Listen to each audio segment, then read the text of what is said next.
नमस्कार दोस्तों, मैं मोहित तोमर आप सभी का पीसम सब्जेक्टिव लर्निंग चैनल में स्वागत करता हूं। दोस्तों, आज की इस वीडियो में हम बात करने वाले हैं क्लास 10th एनसीईआरटी के सब्जेक्ट हिंदी के टॉपिक तुलसीदास जी के जीवन परिचय तथा रचनाओं पर।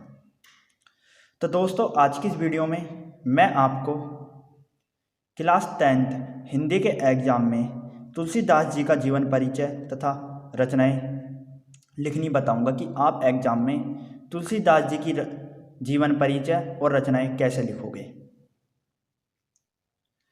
तो दोस्तों, वीडियो शुरू करने से पहले आप सभी से रिक्वेस्ट है, यदि आपने अभी तक हमारे चैनल पीसम सब्जेक्टिव लर्निंग को सब्सक्राइब नहीं किया है तो दोस्तों सब्सक्राइब कर दीजिए तथा उसके आगे की बेल आइकन घंटी भी प्रेस कर दीजिए, ताकि दोस्तों जब भी मैं नई वीडियो अपलोड करूं उस वीडियो की नोटिफिकेशन आपको सबसे पहले मिल सके।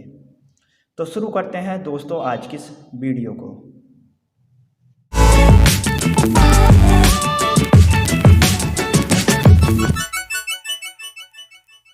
दोस्तों, आपके हिंदी के एग्जाम में क्वेश्चन 5 के ख में एक प्रश्न लिखा हुआ आएगा। क्या लिखा आएगा? एक प्रश्न लिखा हुआ आएगा।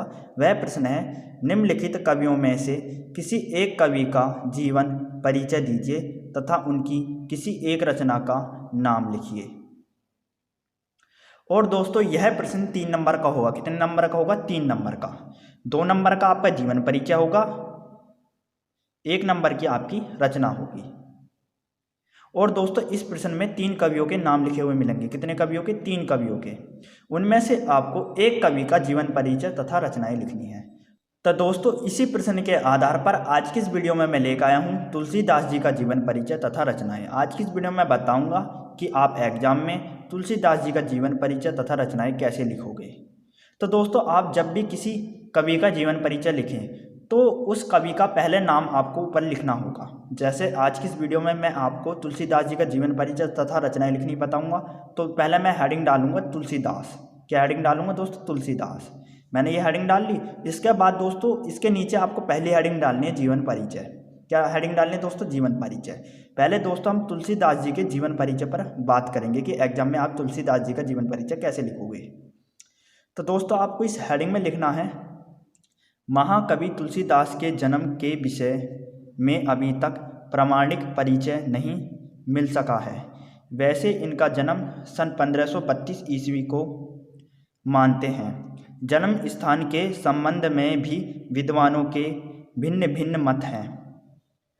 कुछ विद्वान इनका जन्म उत्तर प्रदेश के बांदा जिले के राजापुर ग्राम को मानते हैं। इनके पिता का नाम आत्माराम दुबे तथा माता का नाम हुलसी था। कहा जाता है कि इनके माता पिता ने इन्हें बाल्यकाल में ही त्याग दिया था। इनका पालन पोषण प्रसिद्ध संत बाबा नरहरिदास ने किया और इन्हें ज्ञान और भक्ति की शिक्षा प्रदान की। इनका विवाह एक ब्राह्मण कन्या रत्नावली से हुआ था। वे उसके रूप सौंदर्य पर मोहित हो उससे अत्यधिक प्रेम करने लगे। एक बार पत्नी के पीहर चले जाने पर ये उसके पीछे पीछे अर्धयात्री के भयानक अंधकार में उसके घर जा पहुँचे। इससे रत्नावली को बहुत लाज आई और उसने तुलसीदास को फटकारा। तभी से तुलसीदास को ज्ञान प्राप्त हो गया और ये राम के अनन्य भक्त हो गए। जीवन के अंतिम क्षणों में तुलसीदास काशी चले गए और यहीं सन 1623 ईस्वी में इनकी जीवन लीला समाप्त हो गई। तो दोस्तों, ये था तुलसीदास जी का जीवन परिचय जो कि आपको एग्जाम में लिखना है। सेम इसी तरीके से आपको जीवन परिचय लिखना है तुलसीदास जी का। इसके बाद दोस्तों बात आती है तुलसीदास जी की रचनाओं पर कि आप तुलसीदास जी की रचना एग्जाम में किस तरीके से लिखोगे। तो दोस्तों आपको क्या करना है, आपको एक लाइन छोड़कर हेडिंग डालनी है रचनाएं। क्या हेडिंग डालनी है दोस्तों? रचनाएं। दोस्तों मैंने हेडिंग डाल लिया रचनाएं, आपको भी सेम इसी प्रकार की हेडिंग डालनी है। और दोस्तों आपको इस हेडिंग में लिखना है रामचरितमानस, गीतावली, दोहावली, विनय पत्रिका आदि। दोस्तों ये जितनी भी रचनाएं हैं ये रचनाएं तुलसीदास जी की हैं जो कि उन्होंने अपने जीवन में लिखी थी।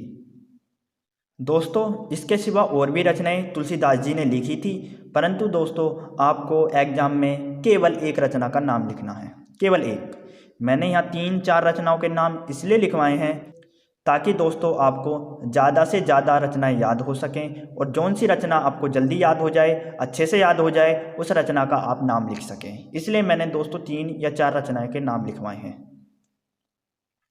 तो दोस्तों आपको सेम इसी प्रकार से तुलसीदास जी की रचनाएं लिखनी है। दोस्तों जब भी आप किसी कवि या लेखक का जीवन परिचय तथा रचनाएं लिखें तो दोस्तों एक बात का सदैव ध्यान रखें, आप जिस भी लेखक या कवि का जीवन परिचय लिख रहे हैं तो उस लेखक या कवि की जन्मतिथि, जन्म स्थान, माता का नाम, पिता का नाम, पत्नी का नाम, उसकी मृत्यु की तिथि, मृत्यु का स्थान, ये जितने भी बातें हैं आपको काले पेन से लिखनी है। जैसे मैंने तुलसीदास जी की जो जन्म तिथि है वो मैंने काले पेन से लिखी है, जन्म स्थान भी मैंने दोस्तों काले पेन से लिखा है, इनके माता का नाम, पिता का नाम भी दोस्तों मैंने काले पेन से लिखा है, इनके गुरु का नाम भी मैंने काले पेन से लिखा है, और इनके पत्नी का नाम भी मैंने दोस्तों काले पेन से लिखा है, और इनकी मृत्यु की तिथि और मृत्यु के स्थान भी दोस्तों मैंने काले पेन से लिखा है। तो दोस्तों ये मेन बातें हैं जो कि मैंने काले पेन से लिखी हैं तुलसीदास जी के जीवन परिचय में। आपको भी सेम ऐसे ही लेखक या कवि की जो भी इम्पोर्टेंट बातें हैं, मेन बातें हैं, उन सारी बातों को काले पेन से लिखना है। इससे दोस्तों होगा क्या, जो भी एग्जामिनर आपकी काफ़ी चेक करेगा और वो जीवन परिचय को चेक करेगा या रचनाओं को चेक करेगा तो उस टीचर को दिख जाएगा कि लेखक की जन्मतिथि यहाँ है, जन्म स्थान यहाँ है, माता का नाम यहाँ, पिता का नाम यहाँ है। और दोस्तों टीचर इन्हीं बातों को चेक करता है जीवन परिचय में, और यदि उसे ये बातें साफ साफ लिखी हुई दिख गई काले पेन से तो दोस्तों उसे चेक करने में आसानी होगी, और यदि उसे चेक करने में आसानी होगी तो आपको नंबर देने में भी उसे आसानी होगी, और हो सकता है आपको पूरे में से पूरे मार्क्स मिल जाएं। 2 नंबर जीवन परिचय पर, 1 नंबर रचनाओं पर। तो दोस्तों इससे राइटिंग भी बढ़िया आती है, नंबर भी अच्छे मिलते हैं और लिखाई भी अच्छी आती है। इस बात का ध्यान रखें दोस्तों, इसलिए मैंने आपको बताया कि मेन बात जो है, इंपॉर्टेंट बातें जो हैं वो काले पेन से आपको लिखनी है जीवन परिचय और रचनाओं में। तो दोस्तों यदि आपको हमारी ये वीडियो पसंद आई है तो लाइक, सब्सक्राइब, शेयर कीजिए, और दोस्तों वीडियो कैसे लगी इसे कमेंट बॉक्स में लिख कर ज़रूर बताइए। दोस्तों आपको हमारा वीडियो देखने का बहुत बहुत धन्यवाद।